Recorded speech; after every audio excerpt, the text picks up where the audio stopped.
Hello and welcome to Heroes and Humans of Football. My name is Mehreen Khan. And I'm Simon Cooper. This is the football show where we take the hero and we show you the human. From Johan Cruyff to Megan Rapinoe. And from George Best to Kylian Mbappe. This is the Human Football Podcast. Last week's episode was on Erling Haaland, the superhuman Gen Z footballer. If you haven't already, be sure to check it out. Welcome back to Heroes and Humans of Football, where we're kicking off a special two-parter on Jose Mourinho, a truly trans-European football manager who's coached in his native Portugal, Spain, England, Italy, and now Turkey. And he's left his mark wherever he's been, for good or for ill.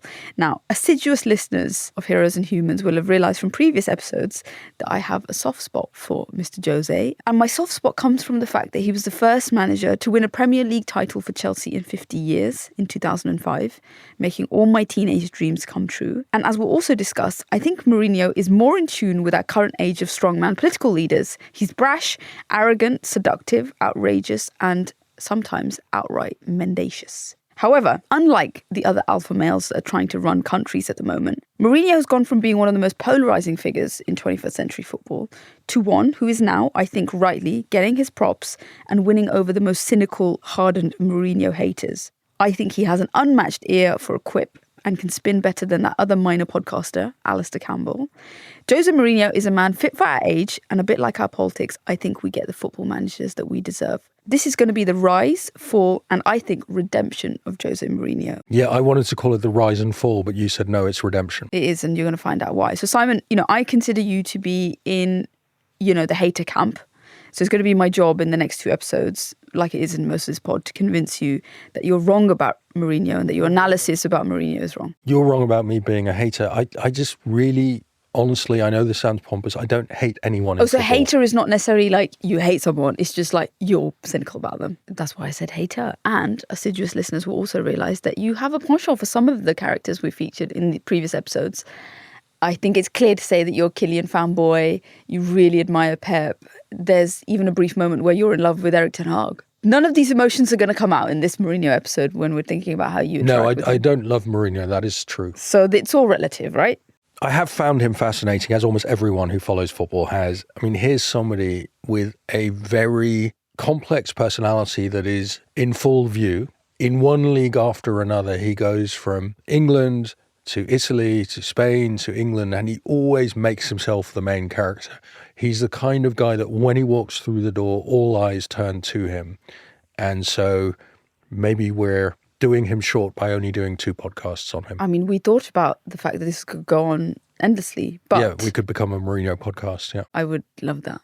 Mehreen on Mourinho, or Mourinho on Mourinho. Yes, I was wondering, is your name a Pakistani-ized version of Mourinho? I don't think my parents had the foresight to understand that there would be this figure that would come along and change my footballing life. However, obviously I did make the most of it. And when I was a teenager, because there was no real social media, I used to spend a lot of time on Chelsea fan forums where my avatar was a picture of Mourinho and my @ was CFC Mourinho. We also share a birthday month too. It's just fate, As the psychiatrist says of Basil Fawlty, there's enough material here for an entire conference.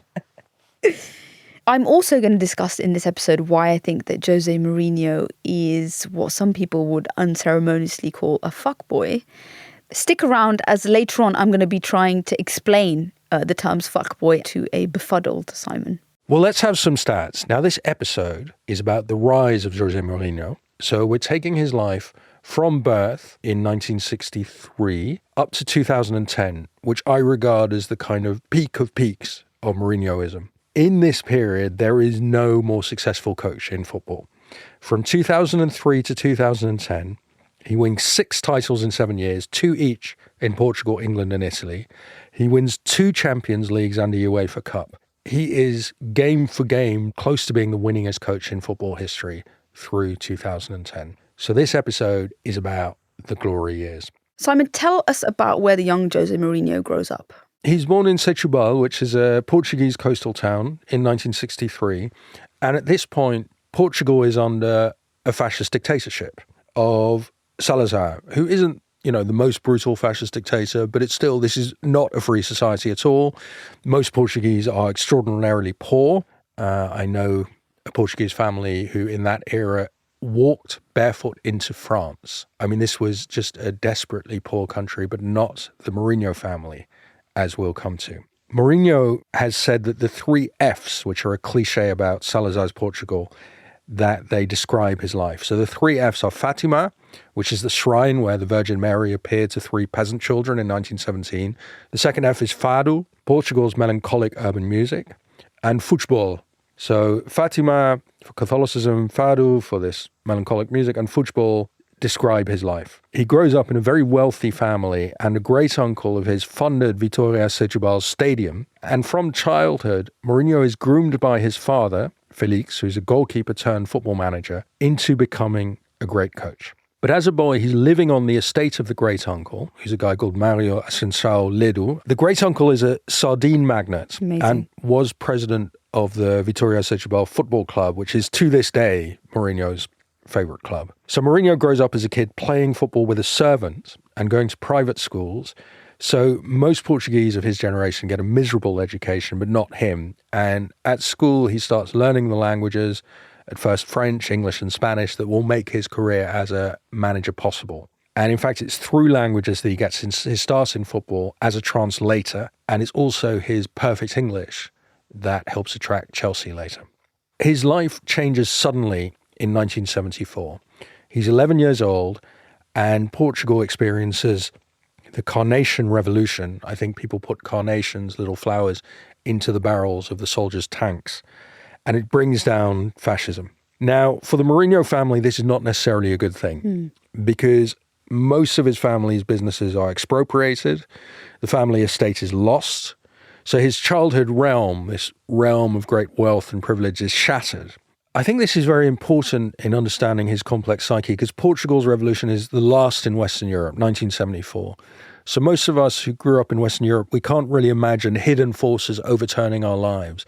And Mourinho can. Hidden forces overturned his life when he was 11 years old.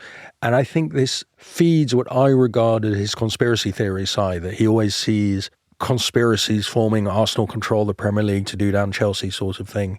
So I think the loss of his childhood realm shapes the Mourinho we have got to know. Tell us a bit more about his immediate family and his father. Mourinho's career really starts from this doomed desire to be his dad. His dad is a footballer, he's a professional goalkeeper, and Jose realizes early he's not good enough to be a professional footballer. He realizes this by his mid-teens. He says, when you have a father, ex-top player, and your dream is to be like him, but you feel you couldn't do it, your motivation comes from that point. I want to be really big in football. I feel I have some conditions to be a coach and manager. I start doing it. I start loving it. So he's barely into his teens. He's already writing analyses of future opponents, scouting reports for his dad, who's then coaching in the Portuguese third division.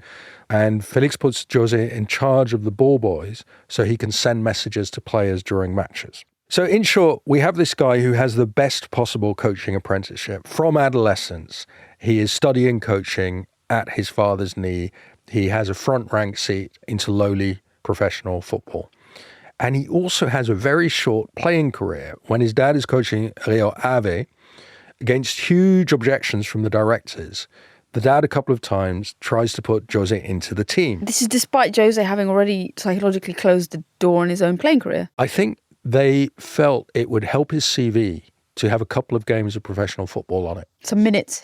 So neither Felix nor Jose think he's going to make it. They think it will just look good if we can say, oh, well, he played a bit. He's a Nepo baby too. So he does have 1 or 2 games on his CV, which, helpful. He got a taste of it. Well, he can tell people I played. And so he understands, and his dad understands, in the 80s and 90s, you can only become a coach if you've played. It's a bit ridiculous.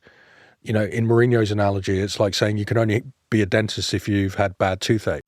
But they understand that this is a qualification criterion you have to meet. It's a hurdle to jump through, yeah. And so they've sort of just jumped the lowest end of that hurdle by he's played at Rio Ave once or twice. Mourinho becomes a gym teacher at school, and really he keeps studying football. That's what he does. And once when he's asked why failed footballers often become great coaches, he says, more time to study. And he does, because there's this guy called Carlos Queiroz who grew up in Mozambique and has come to the motherland, like many Portuguese people from colonial families, after Portugal loses its colonies. Probably most known to people, Sir Alex Ferguson's assistant at Manchester United, and then a very, very long and successful-ish career with the Iranian national team. Yes, as our producer Kazra, who is, I think, a fan of Iran, has just reminded us. Big up Iran. And so Queiroz has come to Lisbon. Like Mourinho, he's never played professionally, but he gives very influential courses on football coaching at the Instituto Superior de Educação Física.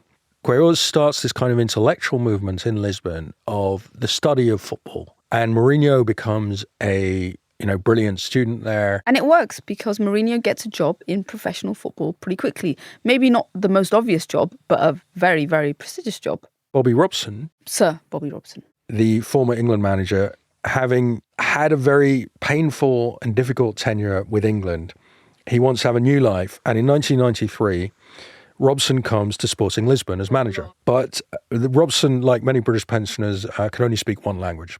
You can barely speak English, let's be honest. And he needs an interpreter. So who's going to be this interpreter? Well, this young guy who, because he went to expensive private schools, he's learned wonderful English, and he is going to interpret for Robson. And so Robson meets the young Jose Mourinho. And Mourinho says, you know what, I can also do coaching reports for you, Mr. Robson. Robson's very charmed by his good looks, like most people are. And Robson gives him a go, and Robson is astounded by the quality of the coaching reports. He says it's as good as anything I ever got from the top professional people I brought in to scout for me at World Cups when I was in England, which may be damning with faint praise. But anyway, he realises this kid, he really does understand football. Mourinho very quickly graduates from being Robson's interpreter to being his assistant coach. And then because maybe he's more than just an interpreter, because Robson will tell the players something, Mourinho will translate it into Portuguese, but maybe a little bit more than translate. He's an embellisher and innovator. Guardiola later on says that he understood because he was part of the squad in Barcelona, and he's someone who said that Mourinho used to give his own kind of instructions because Pep could understand both Spanish and English when they were at Barcelona. We're talking 90s, where the idea is, well, you have to have played to have coached. And Mourinho hasn't really met the playing criteria at a serious level. And so he thinks, I'm the cleverest person in the room. I've studied football. I know much more about football than this bloke who coached England.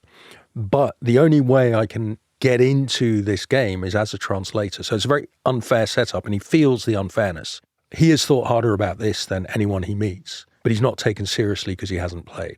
But still, he's snuck in under the wire as an interpreter. And when Robson goes to Barcelona, of course, he takes Mourinho along. So he's only 33, and he arrives at Barca with Robson, and he's become quite a significant figure. And they live near each other, and they will talk football over dinner. And Mourinho keeps writing these brilliant scouting reports. But his big advantage over Robson at Barca, as it was at Sporting, Mourinho understands the language of the club. In Barca, the language of the club is Spanish. Mourinho is fine there. Robson doesn't really know what's going on. Well, I remember Robson's one season coaching Barca because they had signed this young Brazilian kid called Ronaldo, and they designed this quite primitive tactic, which is keep everyone behind the ball and get the ball to Ronaldo and then he'll score, which works a lot of the time. But they weren't really playing Barca football the way Barca fans expected. So Robson is kind of pushed out. They feel he's too nice to sack, but they kick him upstairs. Louis van Gaal is brought in to replace him, 1997. And van Gaal remembers Mourinho got angry because Mourinho thinks, geez, I'm here. I've hitched my career to the wagon of this slightly foolish old man, Bobby Robson. And now they pushed him aside and they brought in this flat-faced, angry Dutch person who's not going to want me. And Mourinho thinks this career that I've so diligently been building... falling through his hands. Yeah, he's very upset. Mourinho couldn't possibly dream of ever being Barca head coach at that point. That would be ridiculous. He's never played, he's never coached a professional team. But he thinks, look, my one in football is that I'm on the Bobby Robson train. I'm here because I'm his trusted assistant. And if Robson is being kicked upstairs, my career is done. But of course, he's a very bright lad. He writes his brilliant coaching reports. And Louis van Gaal is impressed and keeps him on as an assistant. And the team captain is a guy called Pep Guardiola, not much younger than Mourinho. They're the two cleverest people in the room. And they look at each other and they think, I'm going to become a coach. You're going to become a coach. We understand each other. And they're friends at this point. They like each other. Mourinho's very charming. And they can talk at a higher level than other people. Of course, Pep realises this is a very, very bright football person. They should do a podcast. They should do a podcast, yeah. I think that's actually a brilliant idea. Guys, you heard it here first. If you want to hitch onto the immaterial bandwagon, I'm sure we could make some room for you in the umbrella. Yeah, just send us an email. Inside the first team, Mourinho is respected. But outside, even the club president knows him only as El Traductor, the translator. Oof. You know, Barca fans have actually no idea who he is. He's just some person you see on the fringes of photographs of the team as they get off the bus.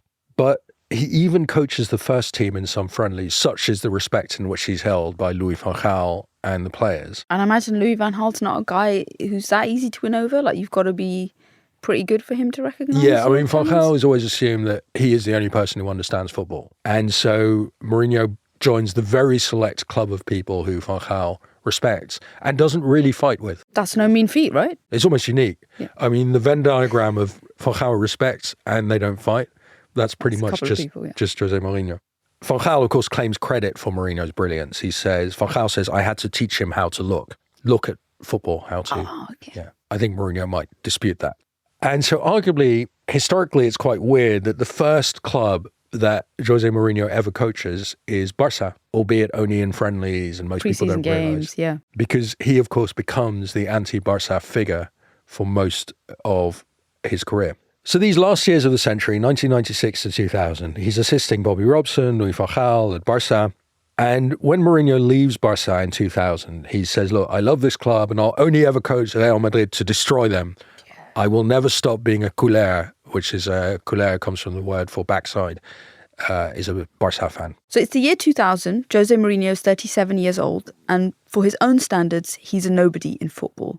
He's barely played the game at a professional level and he's never been a true head coach. He's had to find a very innovative way to get respect through being the translator. He's an outsider, somebody who thinks a lot about the game, and the sort of person who in those days in football would always be overlooked for a big job, Simon. But he has been preparing. He's been doing his homework for years. He's been studying football now on the inside at Barca. And he's written down his vision of football in this book that's known as his Bible, which no outsider is allowed to see, but this is kind of immense, collection of writings. Is it those notebooks that he's always carrying around? I think the notebooks add up to a kind of Bible that you put them all together. Magnum opus. Yeah, probably the Bible started out as a series of notebooks kept by different people and then stuck together. Yeah, Christians at Simon, yeah, go after him for that one. And so he's developed this vision of football, which is a bit like a coach in American gridiron football, which is he wants his players to be in specific positions at any moment of the match. He wants players to be slightly like robots. Yeah, militarized. So he has this distrust of big-name stars because the star wants to make independent decisions on the field. Yeah, Mourinho the Maverick, like the Flair, the luxury players, right? Or even, the total great player. So later he will encounter Cristiano. Cristiano is not going to be a robot. No. And this is slightly problematic for Mourinho. But he has spent decades earning the status that's handed free to former great players like Pep. And of course he sees Pep and he understands Pep is going to become a coach. But he thinks Pep has it easy. Pep won the Champions League. He played for Spain. He's going to be given a top job as soon as he's ready. And Mourinho thinks this is just so unfair.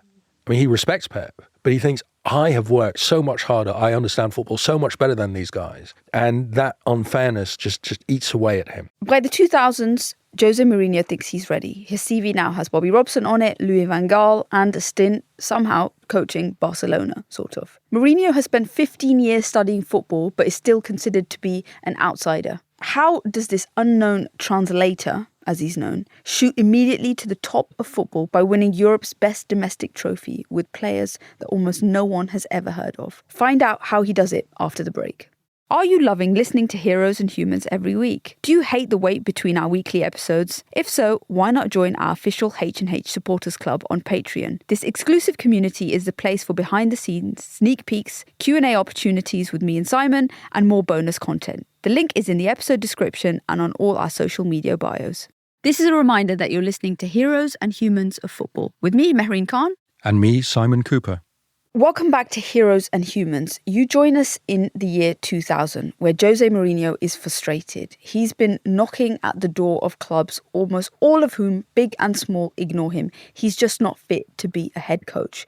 But then he gets a massive break. He goes back to Portugal and gets the biggest job in Portuguese football as the manager of Benfica, the Manchester United of Portugal, the Real Madrid of Portugal. How the hell does this happen? Well, Benfica, like other big clubs in Iberia, elects a president.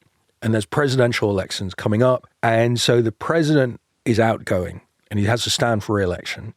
And he thinks there's this very charming, good-looking guy who's been at this massive club, Barcelona. Maybe if I bring in him, this young coach, then things will take off and I'll get re-elected. So the president is making a gamble on this untried young Jose Mourinho. Now, the president's gamble on Mourinho doesn't pay off for either of them because the president loses the election. So Mourinho is about to be booted. You know, the guy who brought him in is out. And Mourinho then thinks, aha, I'm going to go to the rival, Sporting Lisbon. And he enters these secret negotiations with Sporting. But when Sporting's ultra fans find out the club wants to hire the coach of the enemy of Benfica, the ultras say, no way, we're not taking this guy. And so Paul Mourinho, having bet on Benfica, then tried to bet on Sporting, is left with neither. And he has to restart again at this tiny club, União Leiria.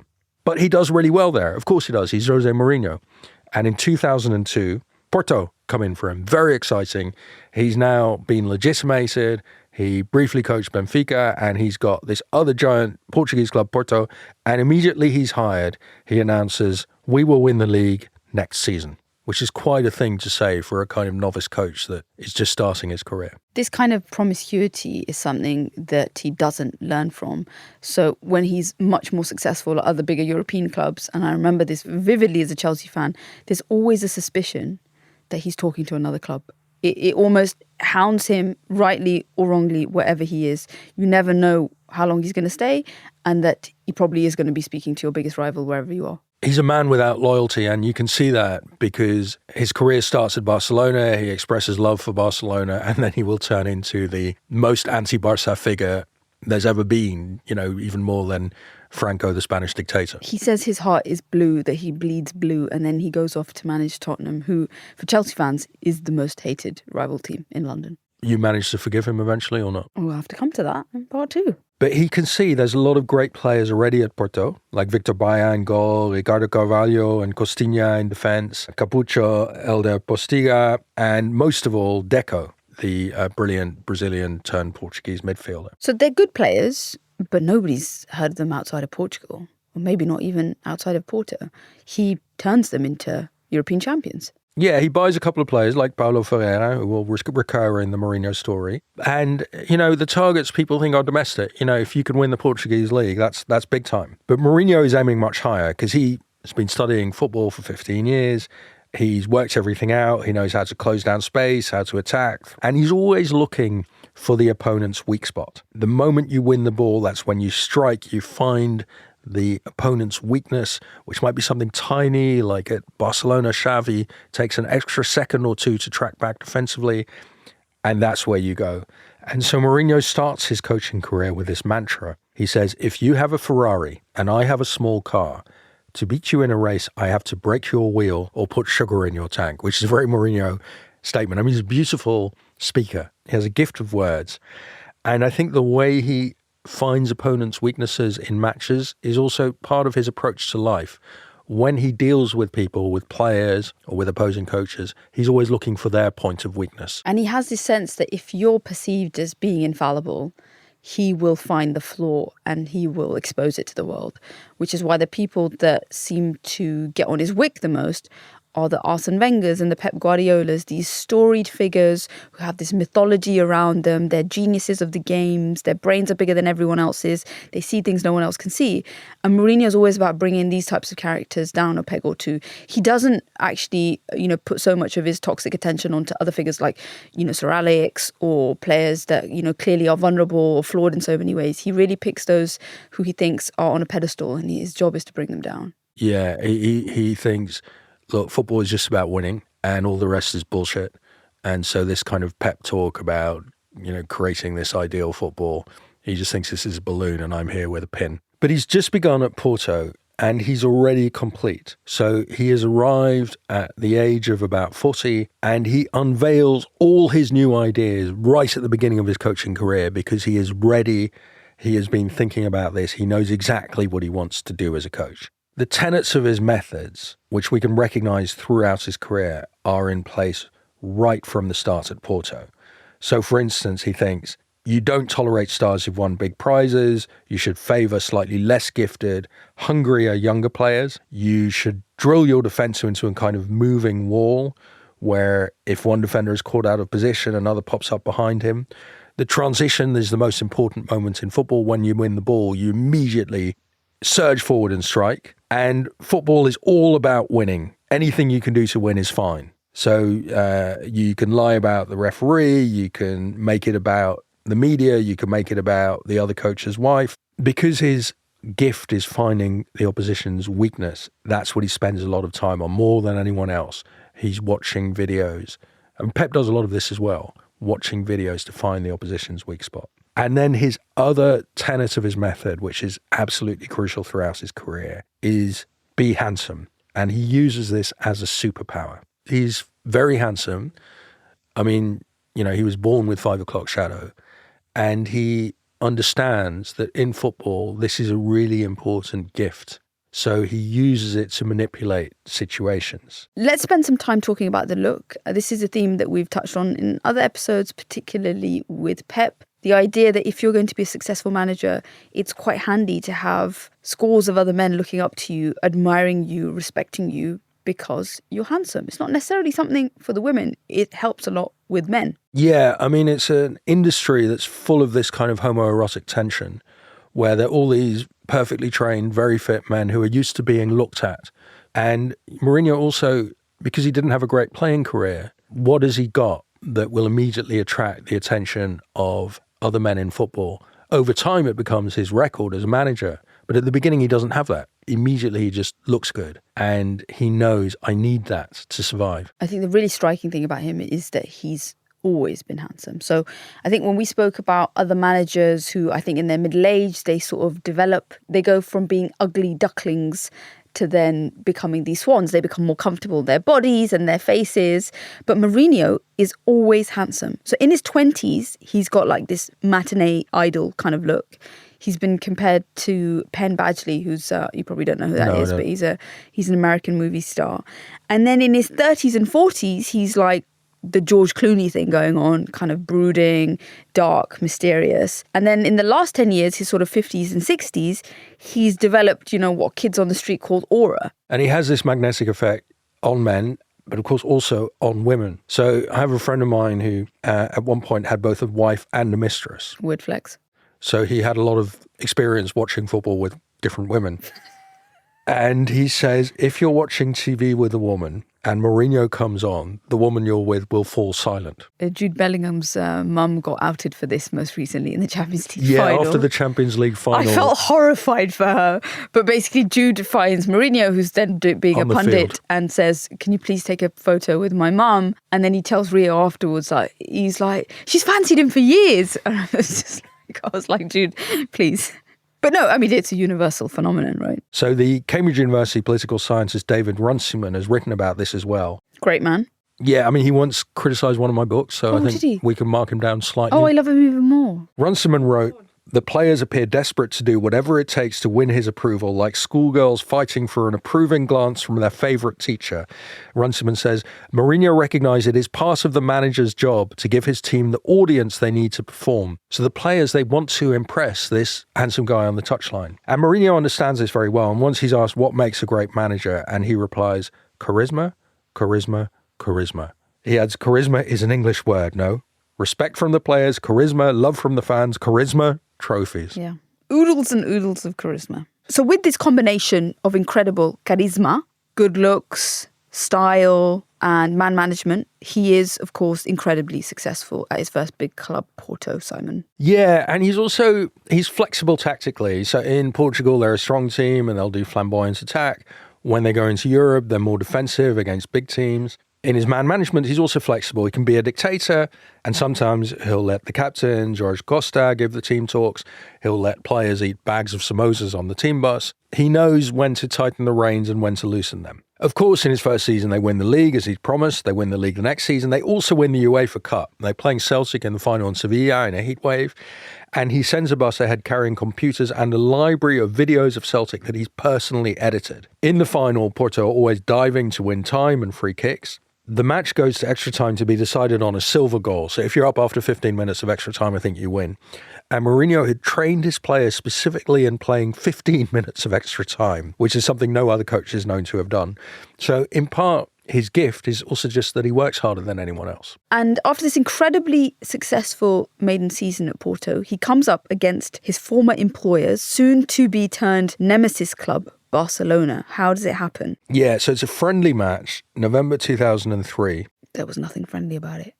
And there's this little Argentinian kid who at this point is 16 years old, has a flower pot haircut, looks a little bit like a 12-year-old girl, and he makes his debut in this friendly for the Barca first team. And so Mourinho witnesses the arrival of Leo Messi, the guy who will do more than anyone, more even than Pep, to wreck Mourinho's dreams. But this is in the future. For now, things are great. Porto are in the Champions League, and they play at Old Trafford, and this miraculous late goal by Costinha, this is described in Miguel Lorenzo Pereira's Bring Me That Horizon book. Mourinho sprints along the touchline into his players' arms. They've beaten Man U, and suddenly the watching British fans think, who is this Portuguese guy? He's introduced to English football, and I think he's introduced to the world. And to you. And to me. I mean, even now, this is a sort of spine-tingling moment for me, right, in this Hollywood biopic of his life.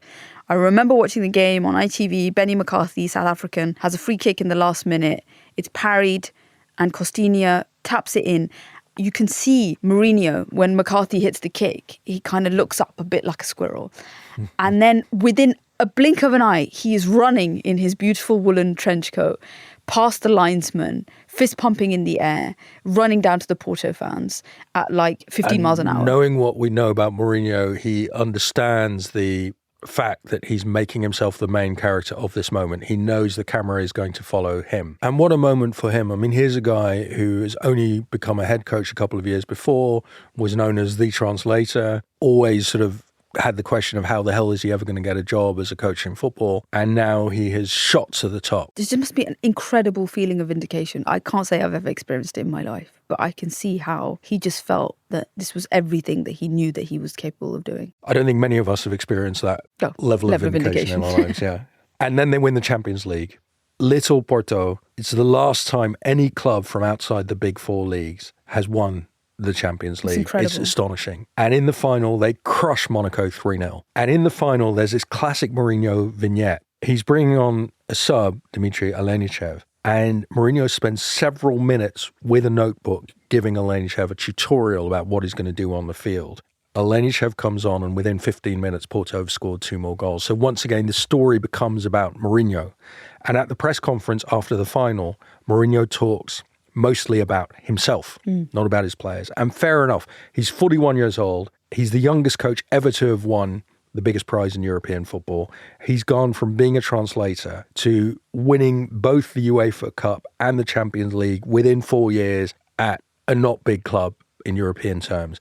I mean, no wonder he's self-congratulatory. This is an amazing moment. It's interesting that when he arrives in England, not a few months after that, he says, please don't call me arrogant. I'm just actually really good. But I do think that the self-congratulation is telling, and players typically don't like it. Players like the coach who, when you win, the coach just melts away. Depends on the type of players, depends on the type of clubs. And that's why his pattern of choosing clubs is to go to places perhaps where there is no winning culture and to arrive as the man who's going to change everything. And that's what he does at Porto.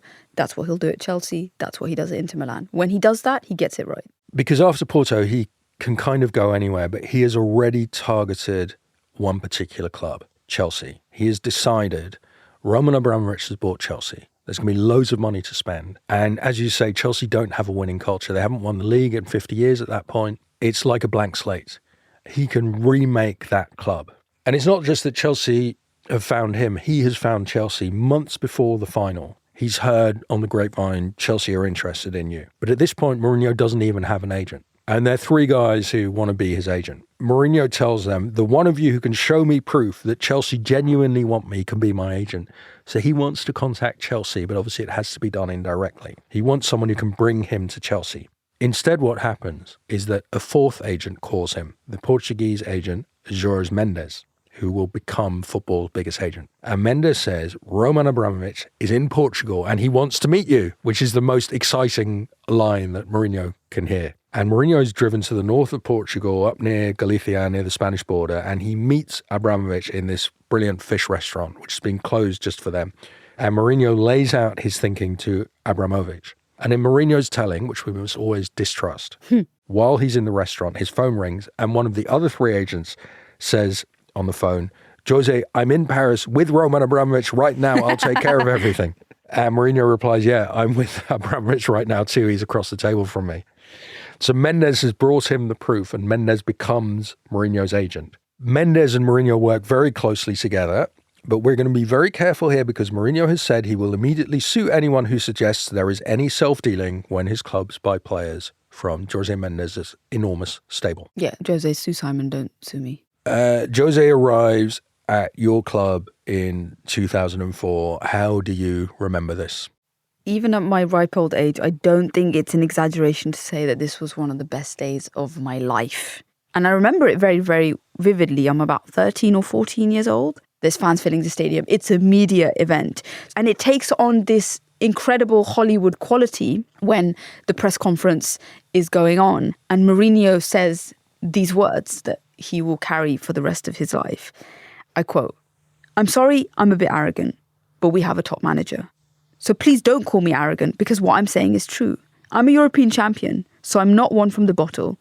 I'm the special one. And these are the immortal, perfect lines. And at that point, I'm already ready to go to war for this guy. He's making at Chelsea £5 million a year, more than any other football manager in history. And Abramovich says to him, spend what you like. Unlimited budget, create an unforgettable team. And that's what Abramovich wanted. And Abramovich has written, like a kind of 12-year-old, this list of great players. Yeah, this is like FIFA now. You can just do what you want. And he gives Mourinho this list of great players. And he says, which ones do you want? We'll go out and buy them. This is so exciting. And Mourinho says, I don't want any of your players. Because Mourinho wants players who are hungry enough to sublimate their egos to the team and players who don't have the status to do their own thing on the field. So if at this point in 2004 you bought, say, Zidane and Ronaldo and Shevchenko, which is probably the kind of thing that Abramovich had in mind. Sure. You don't tell Zidane, this is your role in the team and you're a cog and you're going to do all the tracking back. You don't say that to Ronaldo or Shevchenko. And Mourinho thinks those are guys I don't want. I want somebody who's going to run like a robot like I want. But it's also not true to say, as people sometimes say, that he's just a defensive coach, that he just wants to park the bus. He wants players who will do the tracking back and then boom forward when you have the ball. Yeah, he wants them to have some sense of discipline and duty towards... Extreme sense of discipline, I would say. We were saying before the break that one of the tenets of his belief system is he's not going to tolerate big name, overpaid stars. And this is exactly what he immediately applies at Chelsea. He doesn't want those people. And the first press conference, which is a glitz Hollywood moment, is just the start of things to come. Under Mourinho, press conferences become as important sometimes as the game itself. And I've been thinking about why this moment was so special. And that's because looking back, we were living in the era of peak television. This is the era where football, sports are on live TV. This is where the 24-hour news cycle is developed. This is when Big Brother is making celebrities out of normal people. You know, reality TV is becoming a thing. And Mourinho, I think, understands the power of the medium. He really understands the power of television and the power of the visual. And he manipulates it like nobody I've really seen outside of a political sphere. He is always in control. He looks into the whites of the reporters' eyes. He remembers their names. He jokes with them. Sometimes he's unduly harsh with them, but he's got them. And 48 hours, 72 hours before a game, Mourinho can set the tone and the expectations of a game just through that 1 hour press conference. And I'm watching them religiously on Thursdays and Fridays before a match. And they're being broadcast, not even sometimes on Sky Sports News, they're being broadcast on Sky News, right? So they've graduated to real news. The same way that Trump's rallies were broadcast live before the 2016 election. And to some degree, the match is just fodder for the press conference. So we have the match in order for Mourinho to talk about it at the press conference, to blame the referee or to attack Arsene Wenger or Rafael Benitez. So the games are now bookended by the pre-match press conference, the game in the middle, and then the post-match press conference. And Mourinho, I think, at all phases of this bizarre, construction of television, he's in control in all of them. And Peter Cech, who's perhaps the greatest goalkeeper that Chelsea have ever had, who signed also by Mourinho, describes that even in that first season where they play incredibly well, there are some instances where they're not playing well. And Mourinho would sit down after the game with the players and he says, look, I'm going to go out now in front of the cameras and this is what I'm going to say. I'm going to say this, this and this. Don't be surprised when you hear it. I don't really mean it, but I'm doing it for the good of us, right? It's a tactic. One, it's a human shield. He becomes a lightning rod. So all of the attention is always on him. He'll say something outrageous. The pundits forget that, Terry had a bad game or the tactics were off. It's all about the outrageous thing that he said. And then it also creates the thing that he's going to carry with him a lot, which is this kind of us versus them. The them is the media, the them is the opposition, the them is Wenger, it's Arsenal, it's the FA, it's the referees. And all of this media attention means that he becomes a bona fide superstar beyond football. People outside of football fans know who Jose Mourinho is because of the stuff he says. But this is where you and I slightly disagree, because a lot of what he's spouting in this era is conspiracy theories, which you hadn't really had in English football before him. Because in English football, you don't really get, there were secret forces conspiring against my team. But he does that. He takes that from Portugal, which is kind of the ground zero of football conspiracy theories. And Mourinho comes to England and he says, well, Arsenal control the Premier League schedule, and there's this conspiracy that involves Sky Sports, so that when a Chelsea player did a bad tackle, Sky Sports keeps showing this because the aim of the whole system is to undermine Chelsea. Arsenal write the fixture schedule so that Chelsea are always disadvantaged. And this is very weird stuff in England. This is not how anyone had talked before. So I think with these sort of false flag tactics that he uses, he's manipulating the press and he's pulling the strings of journalists, of opposition fans, of his fellow managers.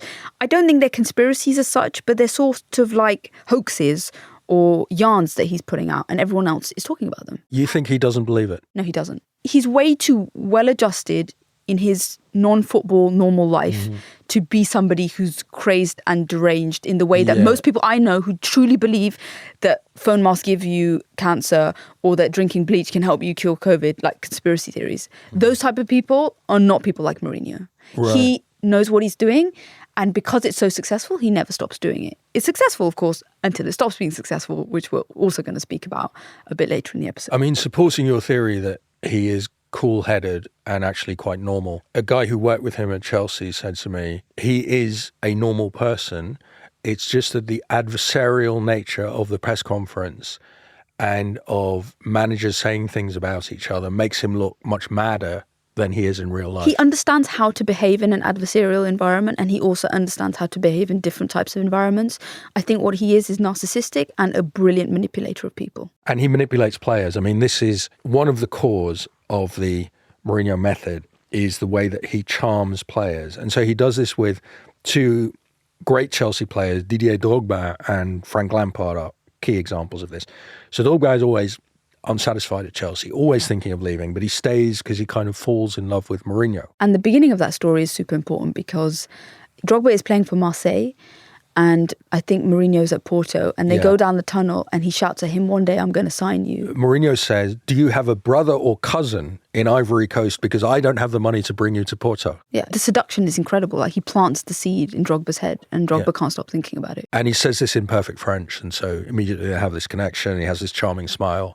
And so Drogba falls in love, and then at Chelsea they're finally together. And Mourinho brings the players together and he says, you have never won anything. I have just won the Champions League with Porto. So he also establishes mastery over the players. And Drogba is also impressed because he believes that Mourinho is psychic. Mourinho is psychic, though. There are loads of examples of players, and we kind of don't have any reason not to believe them, of him just predicting stuff that will happen. So Joe Cole says at the beginning of that first season, he sits the players down and he says, we're going to win the league, playing against Bolton away on April the 30th. Chelsea win their first league in 50 years, playing away at Bolton on April 30th, my mum's birthday. Spooky. Lampard says that when they're finished a game, he'd look at the next fixtures for the next 2 months and he'd write them all down and then he'd put the number of points that they were going to get at that game. He's invariably right. Drogba's example of Mourinho being psychic was it's the 2007 FA Cup final. Drogba is knackered. He's thinking of coming off. Mourinho calls to him from the bench, continue, you will score, stay concentrated. And to me, this sounds like fairly banal. It's what you'd say to a tired player. But Drogba thinks, oh, wow, the psychic one tells me I'm going to score. And he scores. I mean, it's self-perpetuating at this point, right? If the guy is always predicting stuff that's right when he says something, you know it's going to come true, so you make it come true. So Mourinho is like a horse whisperer. He knows how to talk to footballers. And after the game, Drogba scored the winner. Drogba hunts him down in the catacombs of the stadium and they weep in each other's arms. But he does this with many players, this love story, this intense, tumultuous love story. And now that his career is winding down to an end, one of the themes that's come up is his relationship with African players, which is something he speaks about himself. He's mentioned it on, I think, Rio Ferdinand's podcast, but he says that his relationship with players like Drogba, Michael Essien, Jeremy, Solomon Kalou, John Obi Mikel, he has a bond with these types of players, and these players themselves have spoken about how much they love Mourinho. One of the quotes, which is a bit problematic, is the African player is very loyal. Yeah, which makes him sound like a colonial governor in 1912. I would happen to agree in normal circumstances. You know, I'm super vigilant about this kind of stuff. But all your principles fall away when we talk about Jose Mourinho. Or Roman Abramovich. Yes. But there's something in it, I think, which goes beyond, I think, the kind of weird fetishization of black players, which is that I imagine that in the 2000s and 2010s, black players or Asian players like Heung-min Song has spoken about this, do experience racism. Yeah. Not just from fans, but at the institutional level of club football, from officials. There's been unproven and almost difficult to prove allegations about black players getting paid less in their contracts. And there was also a super big thing in the Premier League against African players, which people like Sir Alex Ferguson were seen as being guilty of, was that you can't sign African players because every 2 years they have to go off in the middle of a season and play the AFCON, and you lose them at the most important part of the British season. The British season, the most important part of the British season, the English Premier League, is between December and January, which is also when AFCON is. So there is a stigma attached. And Mourinho says, actually, you know what? I didn't care. Yeah. I never thought twice about signing an African player because I'd lose him for AFCON. Just because I'd lose him for 3 weeks, it didn't mean that I wasn't going to have incredible, loyal players with me for the other 8 months of the season. Yeah, I hear you. But when he says that some of my African players call me daddy, I just want to barf. I think that's a little sexual as well. Yeah. Yeah, I mean, let's not get into that. I mean, he is quite funny. He says, I go to Africa. I can't go to Africa. I can't even walk in the streets. These boys, they love me. They love me. Like Africa is all the same place. Yeah, I know. No, I mean, it's just the most appalling language. And look, he comes from a country that was still a colonial power in Africa. I'm going to put this down to the power of the persona and the power of the personality, that even this super problematic thing that he said about African players is considered to be a virtue. I mean, you got to respect that level of spin, right?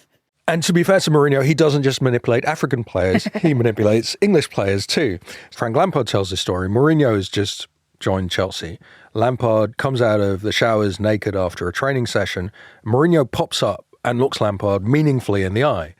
And Lampard is a bit discomforted. He's standing there naked and he says, "All right, boss." And Mourinho says, "You are the best player in the world." And Lampard, stark naked, doesn't really know what to say. And Mourinho goes on, he says, "You are the best player in the world, but now you need to prove it and win trophies." So Lampard writes in his autobiography, at this point he's walking on air, and he calls his mum and he says, "Jose Mourinho said I'm the best player in the world." And his mum says, "Yes, I already knew you were." R.I.P. Pat Lampard, man. For the next couple of days, Lampard feels 10 feet tall. He trains harder than ever. Everything he works comes off. Mourinho has lifted him. But I mean, what Mourinho is doing there is he's signalling to Lampard, "You are good and we're going to make you great. We have a project together." And so what Mourinho spends a lot of effort on is his best players. And he sees that the young Lampard is one of those. And he will engage and spend the time, which Pep also does, with his top players, if they're willing to do it, in doing that good to great project. And maybe unlike Pep, I think there's a darker part to this manipulation. Some people would say that there's a word for what he's doing, excuse my language, which is the fuckboy technique, right? What's that? He is a handsome man that when he talks to you, like he did with Frank Lampard, he accosts you outside a shower, he looks into your eyes and he makes you feel very special. He bombards you with love, attention and praise. He makes you feel like... And text messages. So you get text messages from Mourinho all the time. Day and night to all of his favourite players. and he says to you, you're special, you feel like you're the only person in the world, you feel like this man who is great in so many realms of his life is bestowing... He loves you. He loves you. His attention on you, so you must be special. And the dark part of the fuckboy is that he's doing this to about 10 or 15 other people at the same time, and that this always somehow becomes toxic when you don't fulfill your end of the bargain. And that's the story we're going to tell him in part 2, which is where this goes sour. So fuckboys can only be in a honeymoon period with you for about, in this case, in Mourinho's case, it's about 2 or 3 seasons, and then it always goes wrong. Yeah, because players also eventually work out that they're being manipulated. Because mostly these are young men who've had very protected lives. Everyone has always told them they're wonderful. So they tend not to have great human instincts, understanding other people. And so when Mourinho does this thing, and he's very good at charming people, initially, typically, the player believes it. And as the player grows up and also starts to see the darker sides of Mourinho, it does wear off quite quickly. Whereas someone like Alex Ferguson, he is always totally himself. Yep. And so there isn't anything hidden about Ferguson or about Arsene Wenger. And so they're able to sustain relationships for much longer because they don't really change. I think Mourinho's relationships goes through incredibly extreme highs and lows. And in the moment, the intensity is incredible and it's emotionally draining for the players. And it's also emotionally thrilling for the players. While he's going through it, it seems like this is the worst thing that's ever happened or the best thing that's ever happened. And then stepping back, you sort of realise, and as we're telling the story, you realise what's really going on. And he's capable of charm, but he's also capable of enormous hostility. He's cruel, I would say. And he bestows that cruelty and hostility at this point on Barcelona because while he's at Chelsea, he develops what will become a decade-long dysfunctional relationship with Barca. I mean, it's amazing to watch. Yeah, I mean, it's one of the great stories in football because Barca didn't respect him. And you do not diss Jose Mourinho. And Barca consistently dissed him because he was seen as the translator. He was not given the respect which he was due. He should have been made Barca's head coach even in the 90s, he believes. And this was never going to happen. Because he knows that he's living in the Hollywood movie of his life, he will take his revenge. And he does that at Chelsea against Barcelona in numerous seasons, actually. The first time, I think, is in 2005. He goes to Barca with Chelsea for a Champions League game. And he says, I have already won as many European Cups as Barca has won in its history. And at the press conference the day before the match, he doesn't announce Chelsea's lineup.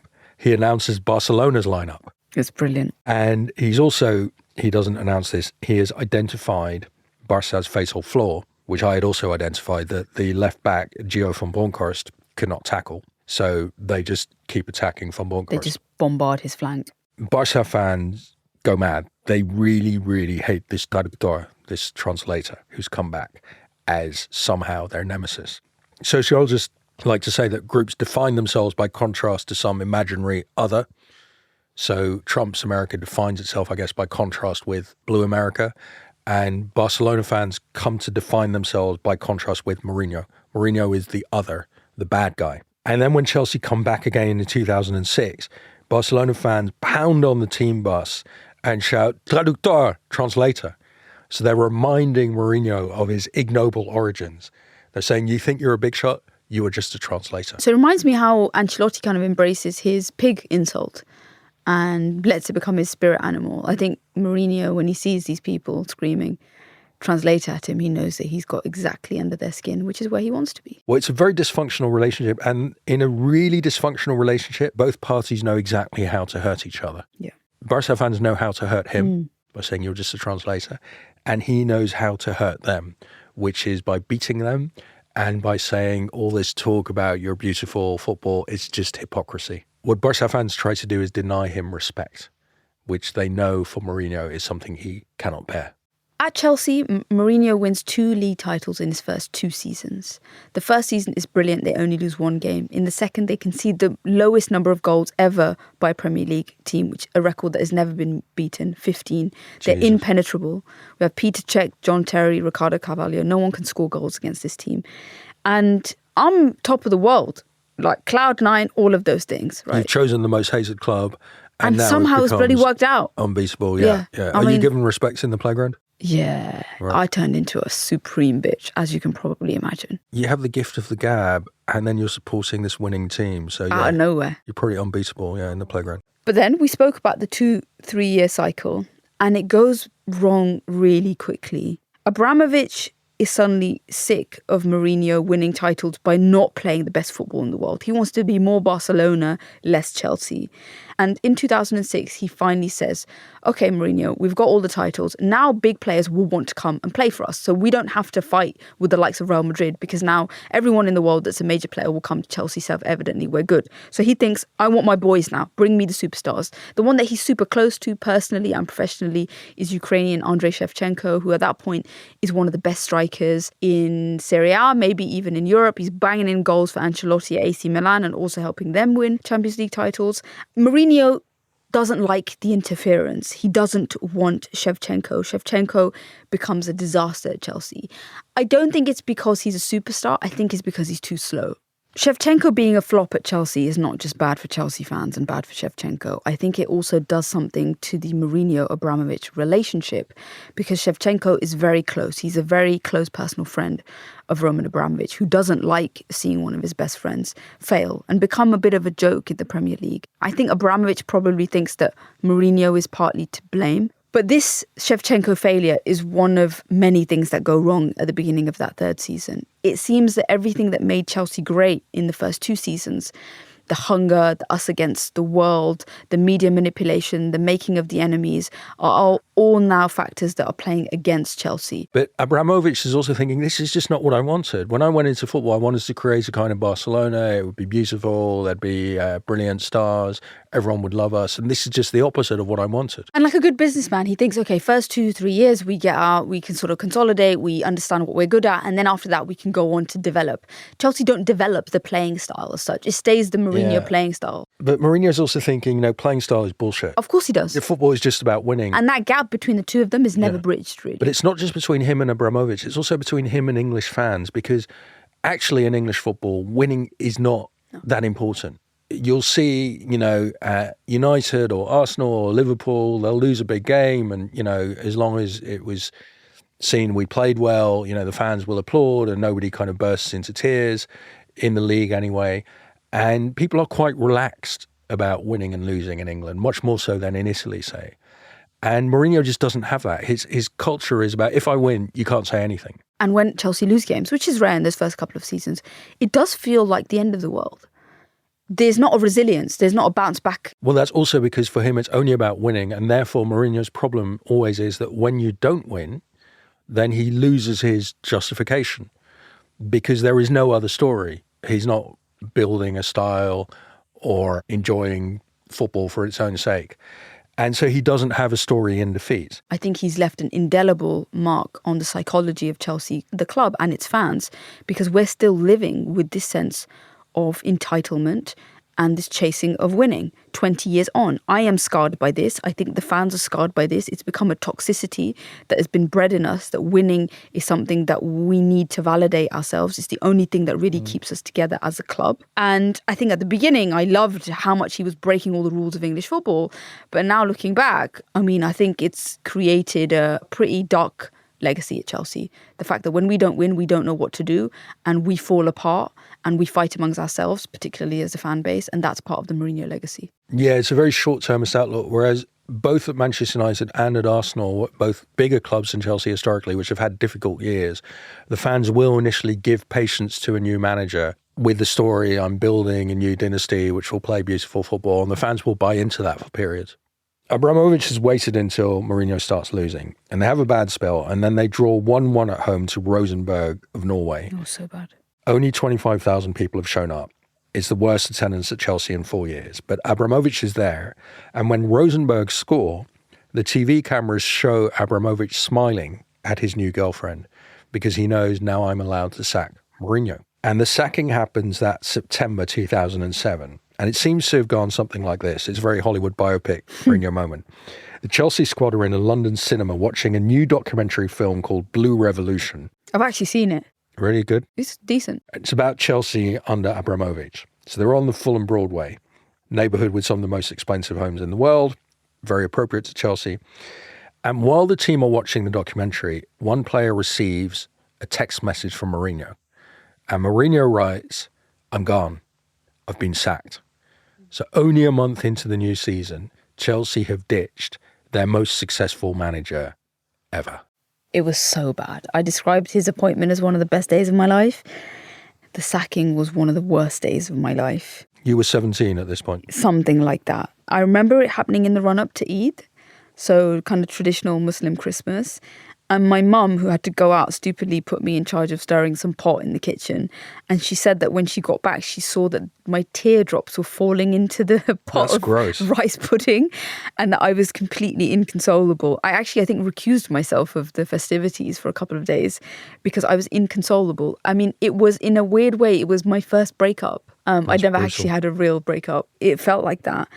And things moved so quickly. We ended up going from one of the prettiest managers in the world with this weird looking bloke called Avram Grant, who's no one's ever heard of, slightly sort of reptilian figure who's suddenly sitting in the dugout. And I'm like, what the hell is happening? Avram Grant's a minor Israeli manager whose big advantage is he's a mate of Abramovich. I mean, I can probably handle, like most fans, losing a manager because he's not playing well. But for him to be replaced by this puppet was adding insult to injury. It was traumatic. Abramovich just thought, right, Mourinho, he doesn't listen to me, so I'm going to get a coach who's going to listen to me. And this guy, Avram Grant, he has no reputation.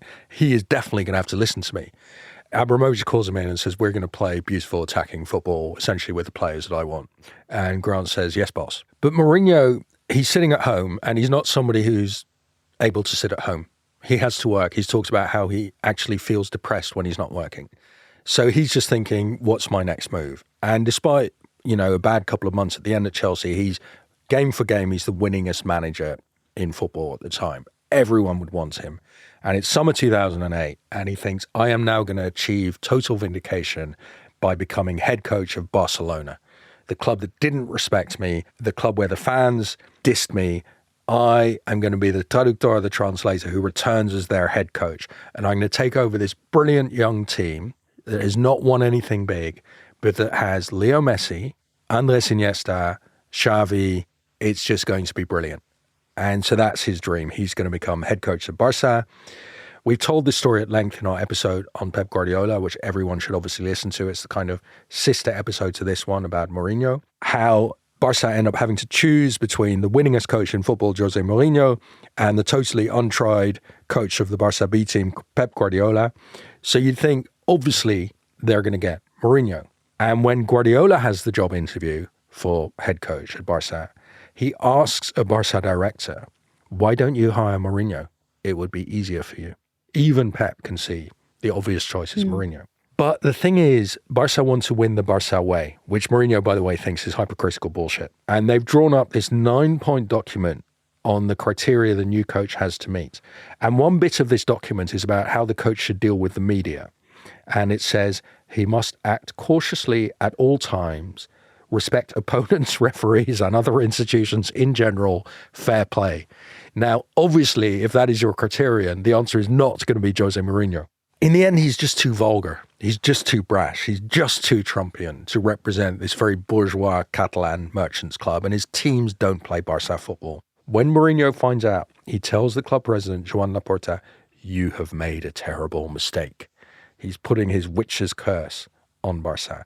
And Mourinho, his resentment of these ex-players who get the royal route into management when they've proven absolutely nothing, it focuses on Pep Guardiola, who in his mind gets the job that Mourinho should have. This is the language of the deep state, the establishment, and he's going to tear it all down. Yeah, he's the anti-elitist candidate who grew up, of course, on a massive estate in Portugal, just like all our anti-elitist politicians. Oh, incredibly privileged. Yes. Mourinho is just devastated. His dream to take over Barca has been dashed. And instead, dissed by Barca, he joins Inter Milan. Which fits actually the more normal pattern of Mourinho, right? Yeah, a club that has experienced years of failure. Yes. That I don't think has won a Champions League, a European Cup at this point since the 1960s. Being overshadowed by the great rival AC Milan, yes, who under Ancelotti have developed one of the most exciting teams in Europe and are winning Champions Leagues. It's more consistent with the Mourinho model. And perhaps Mourinho is more successful at Inter than even he could have imagined because they end up winning a Champions League. And Simon, how does he deal with players at Inter Milan? Is he still using the same mind game manipulation tactics that he's done at Chelsea? Yeah, he's absolutely a brilliant manipulator. And this is seen by his star centre-forward, Zlatan Ibrahimovic, who, despite being a slightly bizarre egomaniac at times, is actually very insightful about others. And Ibrahimovic says Mourinho's the disciplinarian. Everything with him is a mind game. He likes to manipulate. And Zlatan says he was actually very good at manipulating me. He'd do one thing to get another thing. He would trigger me. These games work for Abramovich. He becomes the highest scorer to win the league. Mourinho would get the players really pumped up. He'd tell them this story and get them to believe it about how the whole world was against them. And Ibrahimovic said, I went through a lot of adrenaline when I played with him. It was like nothing was ever good enough. Jose Mourinho knows how to treat a footballer. And then Ibrahimovic says, but Carlo Ancelotti knows how to treat a person. I think this is a very important distinction. Because Mourinho, I think a little bit like Guardiola, sees his players as tools, as instruments to achieve victory, or in Pep's case also the perfect football. Whereas Ancelotti really thinks, like Emma Hayes, we discussed this in our podcast about Emma Hayes, Ancelotti and Emma Hayes see their players as full humans. They care about them. It's what Louis van Gaal calls the total human principle of coaching. Mourinho doesn't do the total human principle of coaching. He's fuckboy principle, right? Everyone's disposable. And so the climax of his time at Inter is, of course, this head-to-head, his first really with Pep at the top of football, head-to-head with Pep's Barca. And it's in the semis of the Champions League 2010. Barca, the most admired team in the world. Messi at this point has become, since 2009, the acknowledged best player in the world. Inter are an Italian team that have not been winning for a while. What Mourinho does in this semi is he parks the bus and he manages to destroy Barcelona. It's also sort of the planet aligns literally with Mourinho's wishes, because this volcano in Iceland has erupted. All of Europe has been brought to a standstill because of the volcanic ash. Yeah, do you think Mourinho was behind the eruption of the volcano? I mean, if he believes his own conspiracy theories, then someone was behind it. So somebody causes this volcano in Iceland to erupt. European planes are grounded because there's this dust in the air. And so Barcelona have to go to Milan by bus, like it's the 1920s. And Iniesta's injured, and they arrive by bus in Milan. And Mourinho has set this very elaborate master plan to nullify Messi. Inter's playmaker Wesley Sneijder says, he gave us a team talk that lasted more than 2 hours spread across 2 days. And he talks about Barca's strong points and how they could knock them out. And what they do is they clog central defence. And Mourinho, by watching like 4,000 videos of Barca, has spotted that Xavi, their central midfielder, when Barca lose the ball, Xavi takes an extra second to assume his defensive positions. So in that first second, you can attack through the defensive position that Xavi is momentarily left open. So Inter do that, and in the home leg, they score 3 goals through brilliant counter-attacking against the great Barca. It's fantastic to watch. If you like that kind of thing. To see the great Barcelona fall to this system is exhilarating to watch. And I think they won 3-1, and then they go to Barcelona. By this point, they can fly. Again, the volcano has seized its dysfunction on Mourinho's orders. They fly to Barcelona, and they only lose 1-0, so they reach the final. And on the final whistle, Mourinho, the erstwhile translator at Barcelona, his grey suit, he runs in his beautiful suit onto the pitch of the Camp Nou. Pointing and celebrating. High up into the fans, because if you're an away fan at the Camp Nou, you are in the worst seats in the house. Kettled above with the clouds. As somebody who has always had a lot of affection for Barcelona and who has written a book about Barcelona, I love this moment. The club's ground staff brilliantly turn on the sprinklers. So he's running around in this beautiful suit. The sprinklers are on full blast, so he's getting drenched. And I think this is also a point where we can see that when Mourinho always boasts about himself, people say, oh, this is mind games, he's deflecting attention from his players. Well, sometimes, but sometimes he is just boasting. Just being a complete egomaniac, yeah. He's saying, look at me, I won this, not my players. Well, he understands the power of the visual. The figure of him running across the Camp Nou pitch, pointing into the skies, is just like, it could be a 19th century painting. Yeah, there's something in Christian iconography about it. Yeah. He, at this point, has already made contact with Real Madrid, the world's biggest club and the enemies of Barca. And he thinks, this is how I'm going to pay back Barca. I'm going to join Madrid and beat Barca. And even before going to the Champions League final with Inter. He's met Madrid's top people with his agent, Jorge Mendes, in Mourinho's secret country retreat, which is somewhere in the mountains, somewhere in Portugal. It's a kind of James Bond villain lair, and it's impossible to find it unless you've been invited. I suspect it's not even on Google Maps. Oh, villain meets villain, man. The Madrid people come to the villain lair and they say, Jose, we need you to destroy Barcelona. It's like the opening scene of the... Agent Jose. They go to the final, which beautifully is in Madrid. Amazing. And Inter beat Bayern Munich and they win the Champions League. Already Mourinho's second. The guy has been a coach for about 7 years. He's won 2 Champions Leagues. It's a hugely emotional... With 2 teams that have no right to win Champions Leagues. Yeah, at Inter, everyone's going mad. They can't believe they won the Champions League. And Mourinho will say it's the most intense moment of his career because the club is just so happy. They've done the treble. They've done the treble, which I think nobody in Serie A has done before. No Italian team has since... ever done the treble. Inzaghi's Inter come close in 2003. They fall to Man City, but it's never, ever been a possibility for an Italian club. And this is a point where everyone thinks Serie A is no longer an important football league. He does that. In some ways, it's a bigger win for Inter than it is for Mourinho because he's already won the Champions League. And he knows he's going to win more, but Inter can't believe they've won it. And so that night in Madrid, in his telling, it's after they win that he signs the contract that he's already been given by Real Madrid. After the game, he goes for a celebratory dinner with his family. He speaks to Madrid president Florentino Perez on the phone and says, why don't you join us? And Perez says, no, you go ahead, celebrate this win with Inter, enjoy the night with your people. I'll see you next season, man. And so everyone knows when he's lifting that trophy with Inter that he's already gone. And because everything that this man does is complete Hollywood, there's a clip of him leaving the Bernabeu after having won the trophy, celebrated with the players, done the photos. He's probably off on his way to this dinner. He gets into this blacked out Mercedes with his chauffeur inside. Cameras are papping him as he gets into the car. The driver gets told to stop after only 3 yards. Mourinho is seen jumping out of the car and he spotted Marco Materazzi, one of his talismanic figures in this Inter team. Yeah, I would add he's also spotted the cameras. He thinks, I have just won the Champions League. There are these cameras. I'm not going to let this moment go to waste. And the reason we know this is because he walks up to Materazzi, who's looking quite forlorn, because he knows that Jose's gone and this is the best season probably Materazzi will ever have with Inter Milan. Jose grabs him, the back of his head, puts it onto his shoulder, and they both weep uncontrollably in front of the gaze of the camera flash.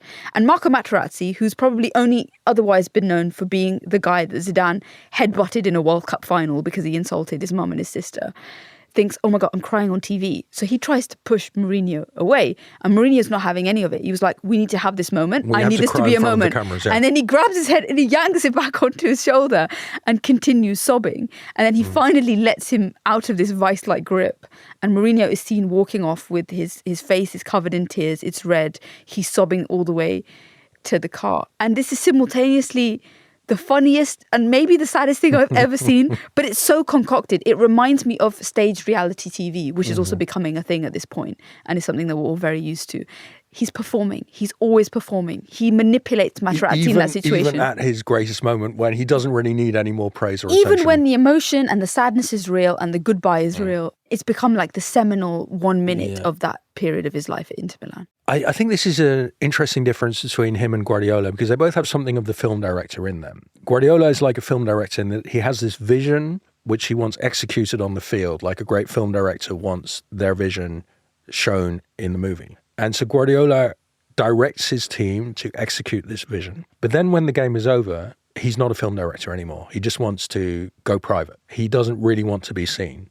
So you don't have legendary Pep Guardiola press conferences in victory. When the whistle goes and the trophy is won, Pep is done. But Mourinho's life is the Truman Show, where Mourinho is both Truman and the director, and he's the only person who knows the joke. He's both protagonist and director, and he's constructed a reality that everyone else thinks is real, and he knows is fake. And to some degree, the film director in him kicks in after the final whistle. Whereas that's when Pep switches off. There's always a camera on him. In that sense, I think he's so 21st century, it's kind of painful. Everything in his life that night in Madrid in 2010 is perfect. He's won the Champions League, he's won the treble, he's going to Madrid, he's going to bring down Barca.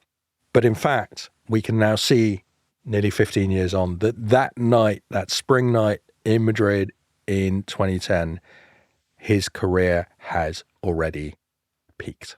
This is not the end of the Jose Mourinho story. Often we wrap up episodes with the legacy, we think about the character and his influence on the game, but we're going to come back with part 2 of Jose Mourinho, which you think is the fall of Jose Mourinho. It is. And I'm going to say is the slip up and then the redemption of a man who's had such an incredible biopic type life in football that it's hard for it not to end in happiness. And it has to end in happiness because, as I've already said, he's the director and the protagonist of the Mourinho show. And if Mourinho's in control of his destiny, as I've argued he is throughout this episode, then it is going to end with flowers. He's going to be garlanded and he's going to be recognised for the great man that he is. This will require a lot of narrative skills on his part because over the next decade, which we're going to discuss in part 2, his rival, maybe even his enemy, Pep Guardiola, will be acknowledged as the greatest and most influential coach of his generation, whereas Mourinho will never win the Champions League again and will end up coaching in Turkey. So that's quite a story to spin, but Mourinho does have the gift of spin. And so do I. We will spin it all in part 2. Make sure to join us for what I call the fall of Jose Mourinho and what Mehreen calls the redemption. Thank you for listening to Heroes and Humans of Football. For more information, go to our website at heroesandhumans.com. And follow us at Heroes and Humans on all social platforms. Next week's episode is the conclusion of our 2-parter on Jose Mourinho, where we discuss how the love bomber turns toxic and whether he can manage to get some redemption. Be sure to check it out. This show was developed by Immaterial and produced by One Fine Play. Matt Cheney is the series producer. Kazra Firuzia is the editor and producer. We have been your hosts, Mehreen Khan and Simon Cooper. And this has been Heroes and Humans of Football.